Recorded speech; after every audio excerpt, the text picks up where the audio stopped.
Hi, my name is Kaitlyn, just like Madeline said a while ago.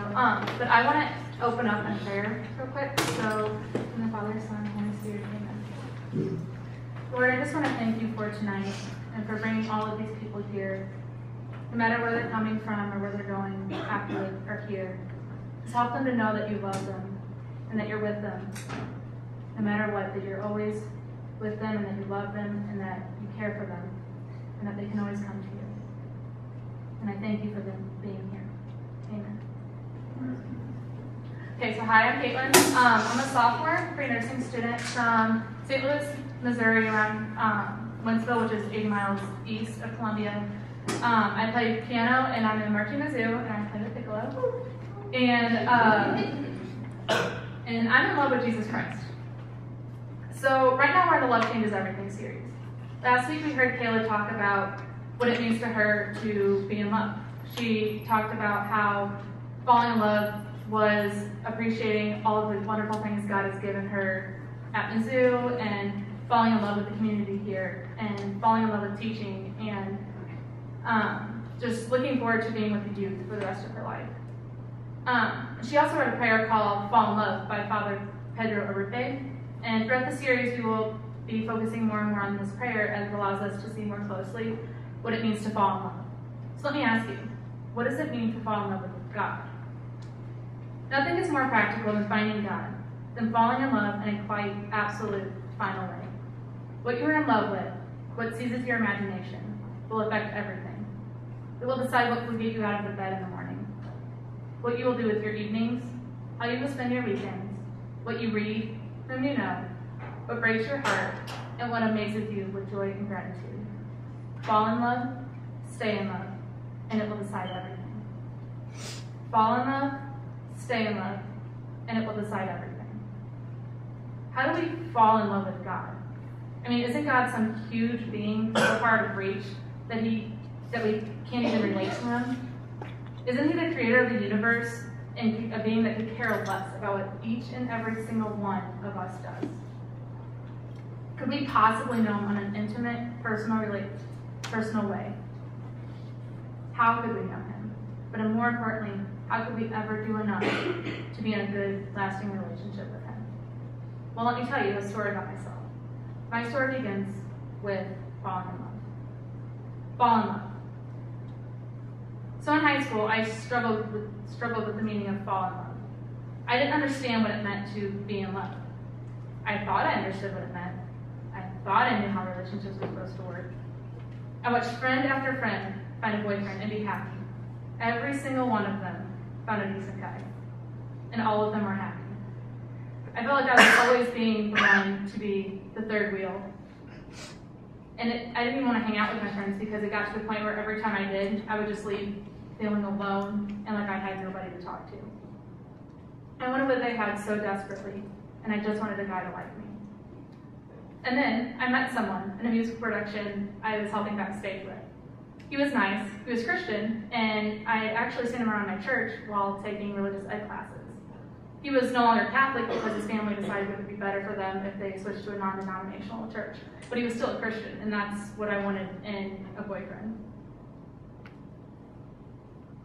I was a bit on guard though, because I had heard a few bad things about him, but I didn't want to believe them. I mean, no one deserves to be looked down upon because of what others say. Everybody has bad days. Everybody deserves a second chance. And so when he asked me out on a date, I said yes. We dated for a while. We did typical beginning of relationship things like going to the movies, going to get ice cream, going bowling, and we had a lot of fun. He treated me well, and it was all good. But then our relationship started to shift. After just a few months of dating, I noticed he started treating me differently. He stopped respecting me as much as I thought I deserved to be respected. And he started asking me to do things I was definitely not comfortable with doing. He no longer treated me as a girlfriend, but instead just as someone who was there. And he got angry with me whenever he didn't get his way. I found myself doing everything I possibly could to make him happy. It became a huge stress in my life. I found myself doing things not only because I didn't want to upset him. It got to the point where I lost all respect for myself, and I didn't like the person who I had become. I felt like I was constantly telling my friends lies and skipping youth group and not hanging out with my family because I just had to please him. I felt like I was suffocating under trying to be perfect for him, yet hating the person I was. And I started to change my appearance, trying to be the perfect and pretty girlfriend. I worried more about what I wore so that I could always impress him. And then, when I thought I couldn't handle any of this anymore, about a year after we had started dating, somebody else came into my life. And this time, I didn't have to be perfect. I didn't have to change how I looked. And I didn't have to change my personality. I didn't have to worry about him being jealous when I wanted to spend time with my friends and my family. He took me into his arms, completely broken, afraid, and hurt. And he told me, I love you, and it's all going to be okay. He told me to never change who I am because I'm exactly the person I'm supposed to be. And for the first time in years, I felt loved, and not the love that I thought I knew. I felt the love that we're all searching for and that we all deserve. And you know who this man is? It's Jesus. He wanted me to go to youth group. He wanted me to see my friends. He saw potential in me. He saw beauty in me, and he saw me for so much more than I had ever seen in myself. He wanted me to be happy. And what did he want in return? All he wanted was for me to love him back, to go to him when I had absolutely no one else to go to. And so I did. Stay in love. Now, a relationship with Jesus is the most rewarding relationship you will ever be in, but it does take work. I figured this out the days after I had my encounter with him. I found the courage to break up with my boyfriend, and as I was walking away, I wasn't crying tears of sadness. I was crying tears of joy, tears of excitement of what Jesus had in store for me. And as I spent more time with him, the more I found that I couldn't get enough of him. I finally had the man who I could tell everything to. I didn't have to worry about him not understanding. I looked to him when I was sad, and he always comforted me. My life turned around, my relationship with my friends improved, and I was around to be with my family more. And he never complained. He always welcomed me with open arms when I came to him. And another thing that I found that I had such a love for people. I found that I always wanted to be with people. I wanted them to know how great Jesus is. I found that I had such a love for this world that I never knew I had in me. I wanted to share exciting times with people and sad times. And I slowly found myself growing into the person I had always been striving to be. What you are in love with, what seizes your imagination, will affect everything. I was no longer living selfishly for myself. I was living for him. And I was happier than I ever thought I could be. Don't get me wrong, I still had struggles. I still had times where I didn't know how to deal. But I finally was able to get through them because of him. There's something truly special about being able to lay down your life for the one you love. To be willing to do whatever it is that they want of you, because you know they know what is best for you. I was finally able to be exactly who I'm supposed to be. And that brings us to now. I live completely for him now, which means making time for him every single day, no matter what. Even if I'm in the chapel at 11 o'clock at night, I make some time for him, and only him. People ask, why would you want to give up your life for someone you don't even know what they want you to do with your life, but yet you're going to tell him yes? And I'm like, well, because he knows what's best for me. He knows where I should be. He knows my good qualities, and he knows the things that I struggle with. But he accepts and loves me for exactly the person that I am. He never becomes angry with me, and he shows me more patience than any other person has ever showed me. I'm irrational.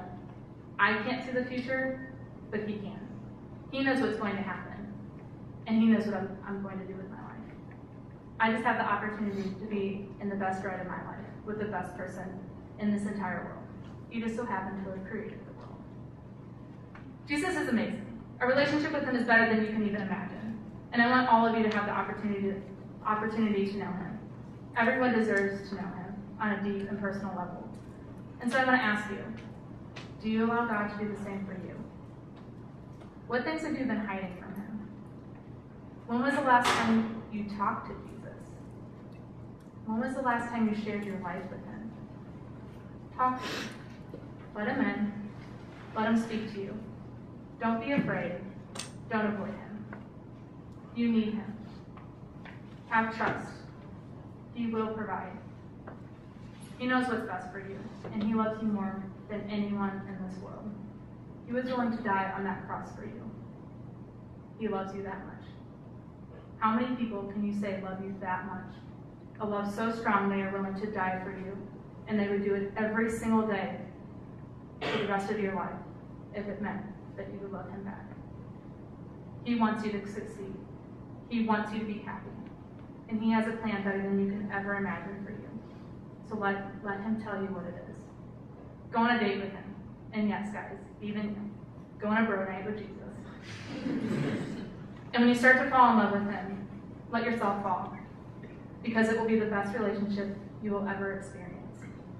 Do it, and his love will decide everything.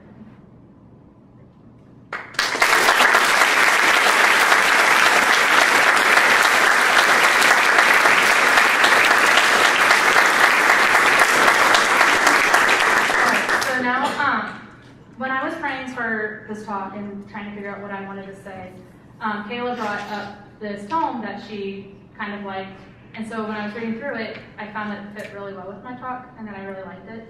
And so I want to share it with you. And it's called Be Satisfied With Me by St. Anthony of Padua.